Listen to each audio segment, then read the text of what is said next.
Olá, dando continuidade ao curso de eletrocardiograma da LAC, meu nome é Gabriel Martins e sou ligante da Liga Acadêmica de Cardiologia LAC e falarei sobre insuficiência cardíaca. Para fins didáticos, eu dividi essa aula em duas partes.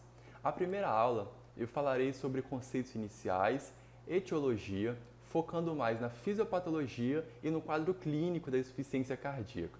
Na segunda aula, eu falarei sobre os tipos, a classificação, o diagnóstico e o tratamento da doença. Então, para conseguirmos entender melhor a insuficiência cardíaca, nós precisamos ter em mente alguns conceitos. Então, vamos lembrar lá do ciclo cardíaco. Imagine que o coração ele sofreu ali a diástole, certo? O seu enchimento. O sangue, por sua vez, ele vai fazer uma pressão na parede do ventrículo no momento em que ele estiver cheio. Essa pressão na parede dos ventrículos é denominada pré-carga, ou seja, esse estresse na parede dos ventrículos.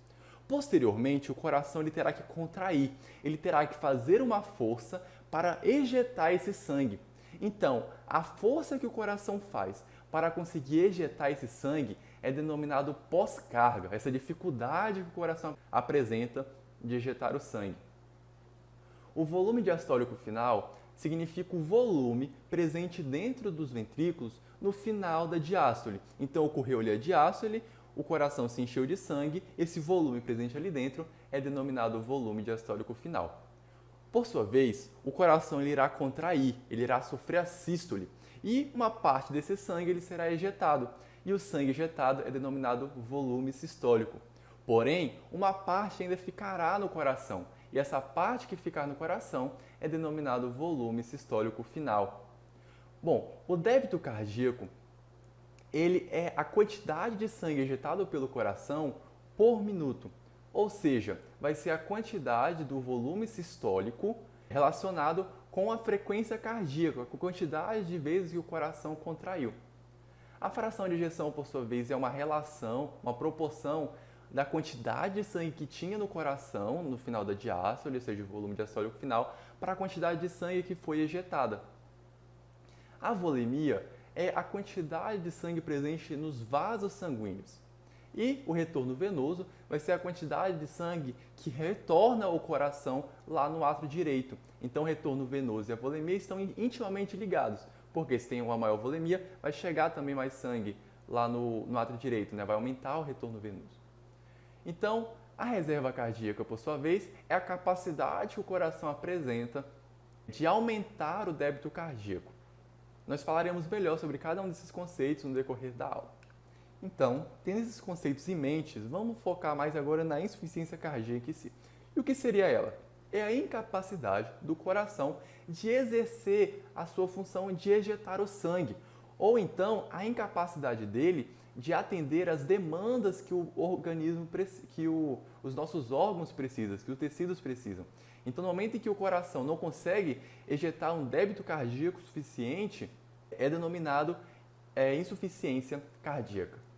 E a insuficiência cardíaca, por sua vez, existem diversas etiologias, que vai desde isquêmica, como no caso do infarto agudo do miocárdio, vai de hipertensiva, no caso da hipertensão arterial, chagática, valvar. No entanto, nessa aula eu focarei mais na insuficiência cardíaca, tendo por etiologia a hipertensão arterial, pois uma vez que nós conseguimos entender essa fisiopatologia, fica muito mais fácil de conseguir entender a fisiopatologia para as outras etiologias, as outras causas de insuficiência cardíaca. Então, para começo de conversa, vamos entender a fisiologia. Como que o nosso corpo ele reage para aumentar a pressão arterial? Nós temos dois mecanismos, a regulação nervosa e a regulação por meio do sistema renina-angiotensina-aldosterona. Então, falando inicialmente sobre a regulação nervosa, tudo começa, obviamente, com a baixa da pressão sanguínea. Então, vamos supor que o paciente ele sofreu uma hemorragia, está perdendo sangue, está perdendo volume, está perdendo pressão sanguínea. Nesse momento, baroreceptores presentes no seio carotídeo e no arco aórtico, eles diminuirão a taxa de disparos lá para o núcleo do trato solitário, que é o centro de controle cardiovascular. Então, no momento em que esse centro de controle ele perceber que a taxa de disparo está menor, ele vai perceber que a pressão sanguínea está baixando. Nisso, ele precisa reagir rapidamente para aumentar a pressão sanguínea. Dessa forma, ele irá aumentar a atividade simpática e diminuir a atividade parasimpática. A atividade simpática, por sua vez, agirá nas arteríolas e veias, nos ventrículos e no nó sinoatrial. Nas arteríolas e veias irá ocorrer vasoconstrição, ou seja, irá diminuir o diâmetro do vaso. Diminuindo o diâmetro do vaso, o que ocorre? Um aumento da resistência vascular periférica, ou seja, por onde aquele sangue irá passar, irá ter uma maior resistência, pois o diâmetro está menor. Os ventrículos, por sua vez, aumentarão a força de contração, eles irão contrair mais forte. E o nó sinoatrial, ele irá aumentar a frequência cardíaca. Então, uma vez que o coração está contraindo mais forte e contraindo mais vezes, o que acontece com o débito cardíaco? Aumenta, tem mais sangue sendo ejetado por minuto. Então, se aumentou a quantidade de sangue sendo ejetada e aumentou a resistência vascular periférica, o que ocorre com a pressão sanguínea? Ela aumenta. Então, essa é a regulação nervosa, é como o nosso corpo reage para aumentar a pressão arterial. Vamos observar esse esquema aqui para analisarmos melhor. Então, aqui tem o coração, aqui tem os barorreceptores aórticos e os barorreceptores carotídeos. Então, eles vão enviar esse sinal aqui para o núcleo do trato solitário, que, por sua vez, irá enviar vias eferentes aqui para o coração, aumentando a contração, aumentando a frequência cardíaca, irá agir nos vasos sanguíneos, gerando uma vasoconstrição, agirá na glândula adrenal e agirá também lá nos rins. Mas por que ele vai agir na glândula adrenal e nos rins? Justamente para que haja uma ativação do sistema renina-angiotensina-aldosterona. Então, como é que esse sistema renina-angiotensina-aldosterona ele é ativado? Tudo começa pela baixa da pressão sanguínea e ele pode ser ativado por 3 formas. A primeira, por ativação simpática, como eu mostrei anteriormente, que irá ativar o sistema renina-angiotensina-aldosterona. A segunda forma é por meio de barorreceptores presentes na arteríola aferente, lá no néfron, em que ele irá detectar essa baixa pressão sanguínea, ativando o sistema renina-angiotensina-aldosterona. E a baixa pressão sanguínea fará com que o menor fluxo sanguíneo chegue lá passe pelos néfrons e, consequentemente, lá na mácula densa, passará uma menor concentração de sódio. Então, se tem menos sódio passando, irá ser emitido sinais parácrinos para que as células justaglomerulares liberem renina, ativando o sistema renina-angiotensina-aldosterona. Bom, mas como é que esse sistema ele ocorre? Ele vai aumentar a pressão arterial. Bom, há a presença do angiotensinogênio e esse angiotensinogênio ele irá ser transformado em angiotensina 1, uma vez que as células justaglomerulares liberam renina. Então, a renina agirá no angiotensinogênio, transformando em angiotensina 1. A angiotensina 1 ela ainda é inativa. Ela precisa que a enzima conversora de angiotensina, presente no endotélio, presente principalmente no endotélio do pulmão, seja liberado e a transforme em angiotensina 2. Agora, a angiotensina 2 que vai fazer o seu papel importantíssimo. Uma vez que ela se liga aos receptores AT1, ela irá agir no sistema nervoso central, aumentando a liberação de ADH. Esse ADH é um antidiurético, ou seja, ele vai aumentar a reabsorção renal e evitar a diurese. Então, mais sangue será retido, vai aumentar a volemia. Irá também ocorrer uma ativação simpática. Então, pensa comigo. Se o sistema nervoso simpático é capaz de ativar o sistema renina-angiotensina-aldosterona e o sistema renina-angiotensina-aldosterona é capaz de ativar o sistema nervoso, ativação simpática, então está ocorrendo uma retroalimentação. Além disso, a angiotensina 2 agirá nos vasos sanguíneos, gerando uma inflamação e uma disfunção endotelial. Então perceba, eu coloquei de vermelho aqui para dar esse destaque, em que a angiotensina 2 ela também vai ter alguns mecanismos não muito bons. Perceba que há disfunção endotelial. Além disso, a angiotensina 2 ela agirá lá no miocárdio, gerando o crescimento celular individual e gerando consequente fibrose. Opa, mais um sinal aí. Além disso, a angiotensina 2 agirá nos rins, aumentando a reabsorção renal, aumentando o volume sanguíneo, aumentando a volemia. E além disso, agirá lá na glândula adrenal, fazendo com que haja liberação de aldosterona. Consequentemente, essa aldosterona agirá gerando fibrose e aumentando também a reabsorção renal. Então perceba, o sistema renina-angiotensina-aldosterona ele irá aumentar a pressão sanguínea justamente pelo mecanismo de aumento do volume sanguíneo. No entanto, ele gera alguns mecanismos que nós já vamos entender as influências dele na insuficiência cardíaca. E eu quero dar destaque aqui na disfunção endotelial, na fibrose e no aumento do volume sanguíneo. Bom, agora vamos adentrar mais propriamente na fisiopatologia da insuficiência cardíaca. Vamos imaginar ali um senhor de 60 anos que vai no seu consultório e você percebe que ele é etilista, tabagista, ele é sedentário, se alimenta muito mal. Quando você olha o perfil lipídico dele, tem uma alta de LDL, uma baixa de HDL, ele está ali com uma alimentação desbalanceada. Então, esse paciente tem todos aqueles fatores de risco para desenvolver uma hipertensão arterial. Então, o que acontece? Esse sangue, ele obviamente, por ter ali uma maior concentração de LDL, a probabilidade dele gerar uma doença aterosclerótica é muito grande. Então, as doenças ateroscleróticas, principalmente geradas ali nas artérias coronárias ou até mesmo na artéria renal, em que irá diminuir, por exemplo, o fluxo sanguíneo para os rins, já irá prejudicar a oferta de sangue e de nutrientes para o corpo. Então, estará prejudicada. Consequentemente, se essas doenças ateroscleróticas, elas irão diminuir a perfusão tecidual.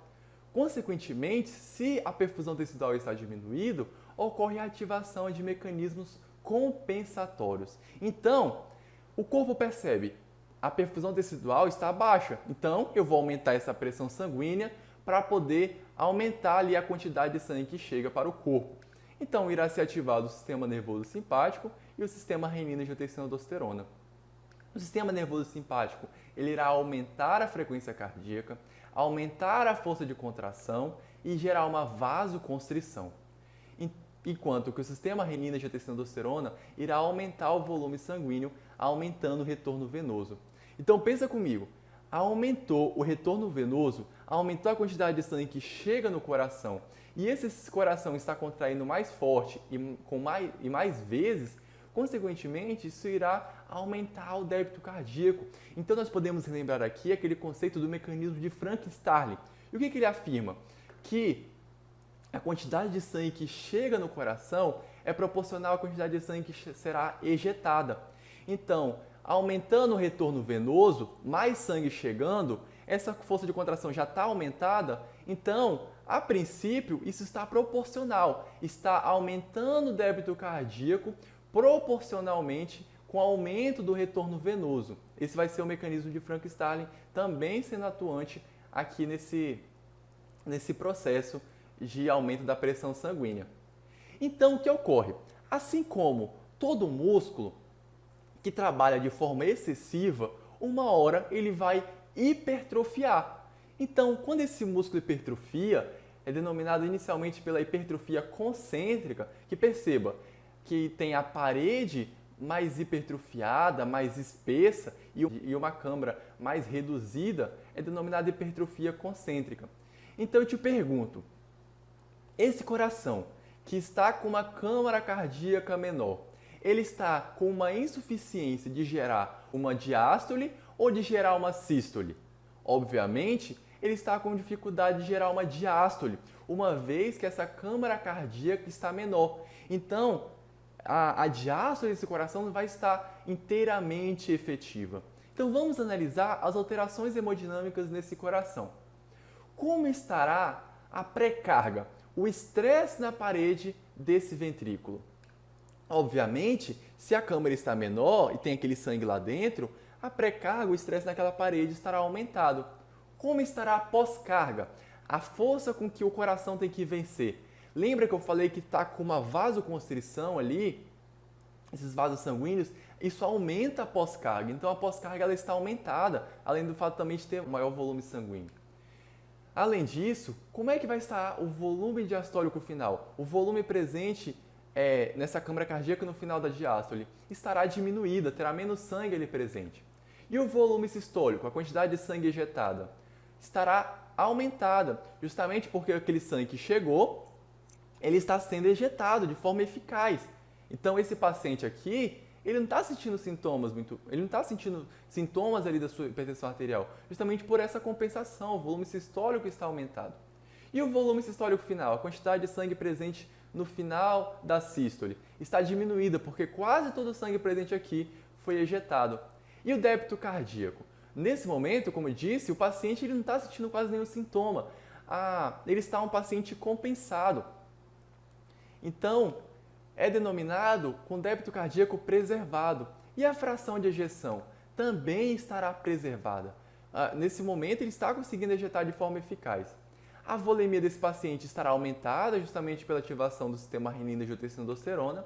E o retorno venoso, se tem mais sangue, obviamente terá mais sangue chegando lá no átrio direito. Então, isso ocorrerá na insuficiência cardíaca diastólica, em que ela ocorrerá nessa hipertrofia e aumento da espessura aqui da parede do ventrículo esquerdo. E por fim, a reserva cardíaca estará diminuída uma vez que os mecanismos compensatórios já estão sendo atuantes. Então, esse paciente ele está praticamente assintomático. No entanto, se você exigir mais esse coração, por exemplo, esse paciente ele vai começar a fazer uma corrida. Ele vai cansar de forma mais rápida, justamente porque a reserva cardíaca dele já está diminuída. Bom, agora nós entramos no processo de remodelamento do ventrículo esquerdo. O que ocorre? Esse ventrículo esquerdo ele está hipertrofiando, ele está se remodelando. Isso vai fazer com que esse miocárdio com maior volume, ele necessite de mais energia. No entanto, o que ocorre? O miocárdio, ele ocorreu ali uma hipertrofia e os vasos que irrigam ele não conseguiram acompanhar esse processo. Uma hora vai ocorrer uma exaustão de energia, gerando uma falência miocárdica. Além disso, o aumento ali da pré-carga vai fazer com que haja um estiramento desse miocárdio. Então, esse estiramento irá resultar numa hipertrofia mal adaptativa, que vai fazer com que a geração de ATP fique menos eficaz, gerando uma falência miocárdica. E essa falência miocárdica resultará em necrose, que por sua vez aumentará o remodelamento do ventrículo esquerdo. Então preste atenção, o miocárdio ele está entrando em exaustão, ele está entrando em falência. Logo, uma hora ele vai gerar uma necrose. Consequentemente, o miocárdio do lado ele vai ter que compensar esse que entrou em falência, então ele vai trabalhar ainda mais. Trabalhando ainda mais, ele também vai entrar em exaustão. Então perceba que esse processo ele vai cada vez se agravando quando não tratado. Além disso, o estiramento do miocárdio faz com que haja uma liberação de fatores de crescimento que induz miocárdios à apoptose, aumentando ainda mais o remodelamento do ventrículo esquerdo. Além de que esse estiramento gera uma degradação da matriz celular e uma dilatação progressiva, aumentando o remodelamento do ventrículo esquerdo. O ponto importante a ser dito é que essa necrose ela atrapalha a condução ali do sistema elétrico do coração para que ocorra a despolarização. Então, esse coração com necrose, ele está muito mais suscetível a arritmias, a focos ectópicos. Porque imagine em uma sala com o professor ministrando uma aula e no momento que o aluno lá de trás não está escutando muito bem esse professor, ele vai lá e resolve, não, eu vou querer dar essa aula. Então ele levanta e começa a falar e ministra a aula que ele acha que convém. Porém, o outro já não está escutando muito bem e resolve também ministrar essa aula. Então vão criando focos nessa aula, nessa analogia que eu estou criando. De forma análoga, ocorre no coração. Se a despolarização não está chegando de forma eficaz ao miocárdio, uma hora vai ocorrer focos ectópicos de despolarização, abrindo brecha para que ocorra arritmias. Então, a insuficiência cardíaca, muitas vezes, ela pode ser acompanhada de arritmias. Então, perceba que no slide anterior, eu falei que esse estresse, ele iria ocorrer uma dilatação progressiva, uma degradação da matriz extracelular, gerando um aumento da câmara cardíaca, o que é denominado de hipertrofia excêntrica. Então, observe esse coração. Esse coração ele está com uma insuficiência de gerar diástole ou de gerar sístole. Obviamente, uma dificuldade de realizar a sístole. Ele está com uma insuficiência cardíaca sistólica. Vamos analisar agora as alterações hemodinâmicas desse coração. Então, como estará a pré-carga nesse coração? O estresse na parede do ventrículo estará aumentada, uma vez que agora também há uma grande quantidade de volume sanguíneo presente nesse coração. E como estará a pós-carga? Ainda estará aumentada. Estará com dificuldade de ejetar esse sangue. E o volume diastólico final? Não aumentou a câmara cardíaca? Então a quantidade de sangue presente nessa câmara cardíaca, ela está aumentada. O volume sistólico, por sua vez, a quantidade de sangue injetada, ela irá diminuir. Ele está com incapacidade de gerar sístole. E o volume sistólico final irá aumentar. Se tem pouco sangue saindo, esse sangue ele vai começar a se acumular aqui no ventrículo. E o débito cardíaco desse paciente? O volume sistólico ele não está reduzido? Obviamente, o débito cardíaco ele também irá diminuir. E a fração de ejeção? Também irá reduzir. Então, a insuficiência sistólica ela também será denominada de insuficiência cardíaca com fração de ejeção reduzida. Então, esse paciente ele já vai começar a sentir sintomas. Se a perfusão tecidual não está adequada, não está de acordo com a demanda que o corpo precisa, esse paciente ele vai começar a sentir, por exemplo, dispneia, falta de ar e diversos outros sintomas que comentarei melhor posteriormente. Além disso, ele estará com a volemia aumentada, porque lembra que o sistema renina-angiotensina-aldosterona ele está atuante. Além do retorno venoso também está aumentado, por ter mais sangue chegando no átrio direito. E a reserva cardíaca desse paciente? Se eu colocar esse paciente bem aqui no teste ergométrico, ele vai estar muito fraco, ele não vai conseguir correr por muito tempo. Então, a reserva cardíaca dele está diminuída também. Esse paciente, se ele subir ali 1 degrau, 2 de escada, ele já termina com uma extrema dispneia, extremamente cansado. Então, essas são as alterações na insuficiência cardíaca sistólica. Bom, e agora nós veremos qual é o perigo de tudo isso com as suas interferências no pulmão. Então perceba, esse coração, esse ventrículo esquerdo, ele está enfraquecido. No entanto, há uma alta carga sobre ele. Logo, se ele está com uma baixa capacidade de ejetar esse sangue e uma carga, um volume ali dentro muito grande, obviamente esse sangue ele tende a se acumular nos pulmões.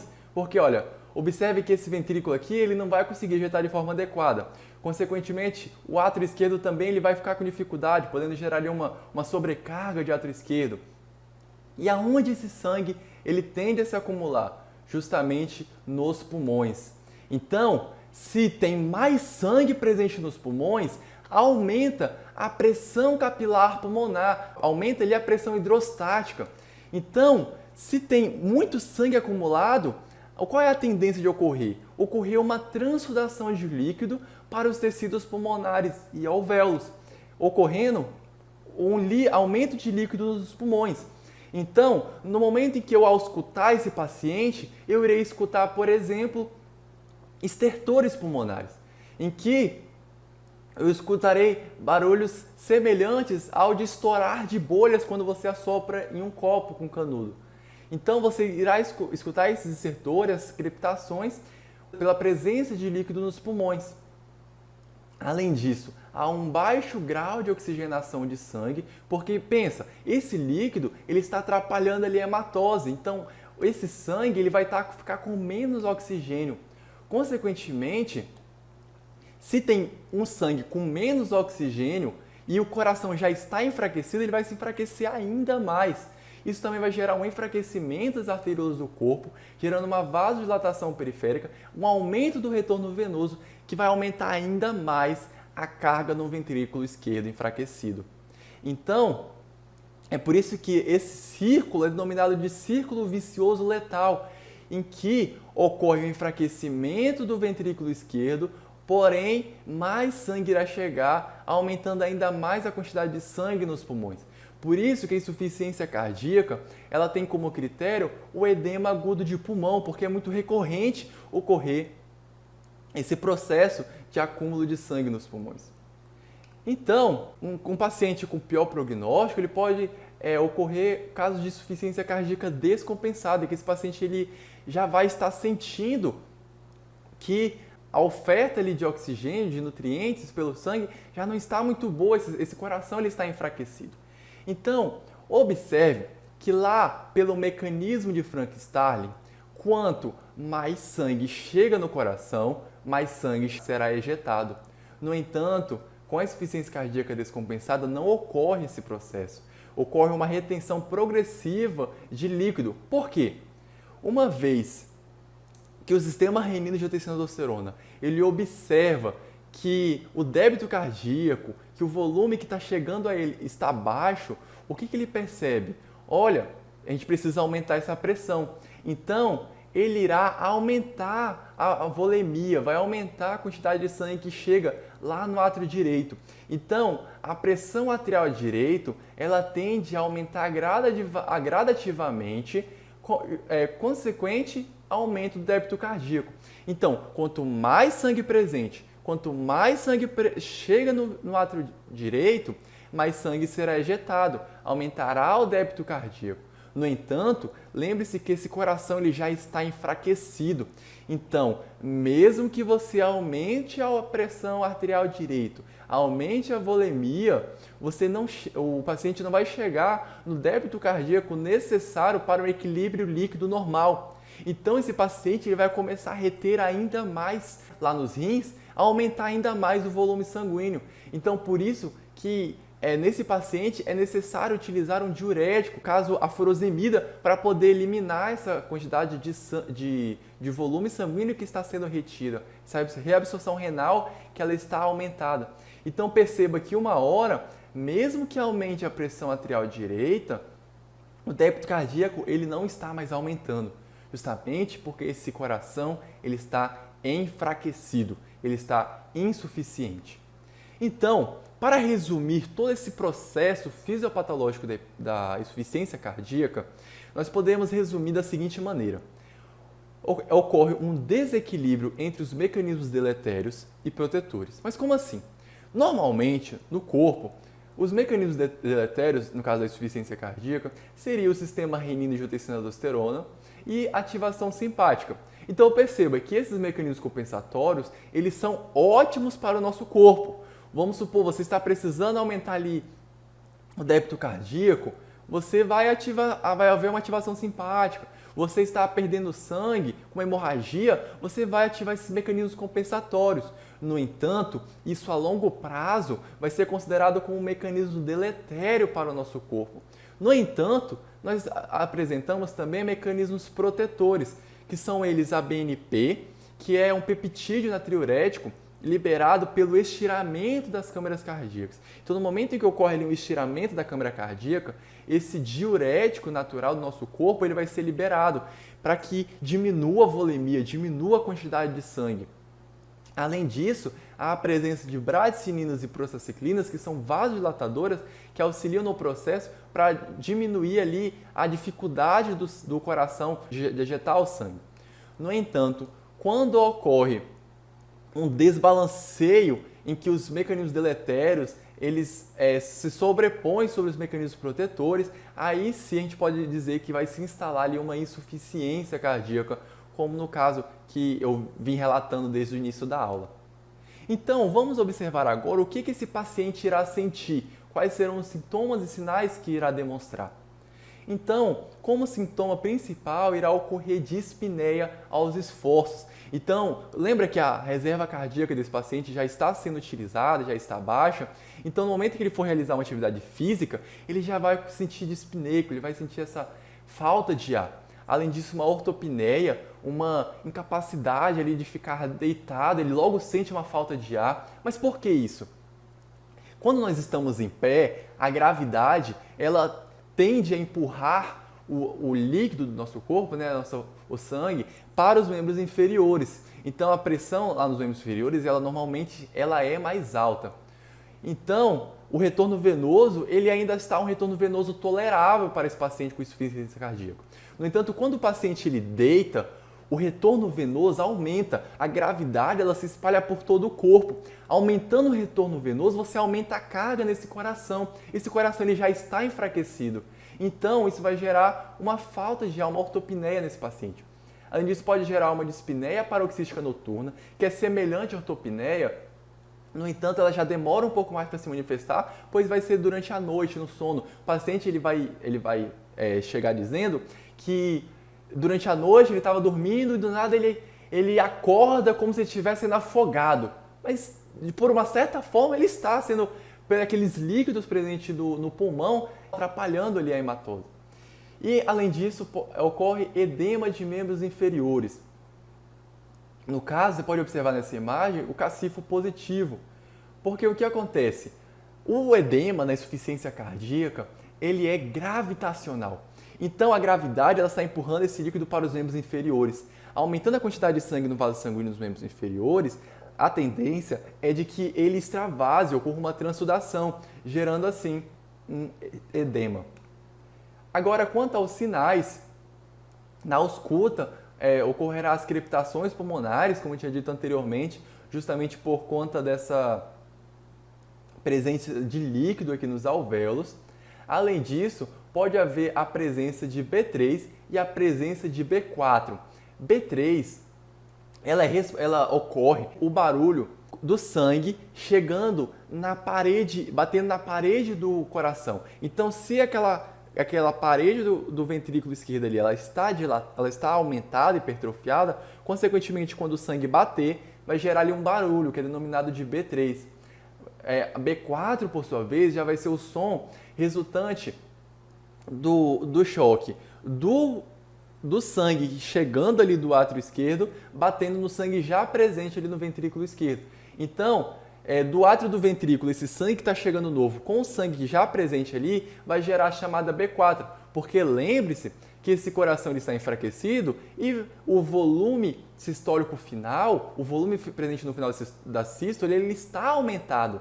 Então, pode sim ocorrer B4. Além disso, na palpação, o ictus coli vai estar desviado para a esquerda. Então, no coração com insuficiência cardíaca, ocorre uma cardiomegalia, um aumento aqui do coração. Consequentemente, o ictus coli pode estar desviado mais para a esquerda. Além de ocorrer hepatomegalia. Mas por que hepatomegalia? Lembre-se que o fígado ele abriga, né, a veia porta. Então, tem uma grande quantidade de sangue chegando ali no fígado. Se o átrio direito ele está com uma grande pressão, a pressão venosa central está aumentada, consequentemente esse sangue terá dificuldade de chegar lá e ele tende a se acumular aqui no fígado, gerando uma hepatomegalia por conta dessa maior quantidade de sangue ali presente. Na expensão, por sua vez, irá ocorrer turgência jugular, pois observe, se a pressão venosa central está aumentada, esse sangue está com dificuldade de chegar aqui pela alta pressão, então aqui a veia representada esquematicamente nesse desenho da jugular, ele tende a dilatar por conta desse aumento da pressão, um acúmulo de sangue ali naquela região. Além do reflexo hepatojugular, que ele ocorre uma vez que está examinando esse reflexo, pressiona o fígado, tende a dilatar a veia da jugular externa. Então, tende a aumentar ainda mais a turgência jugular.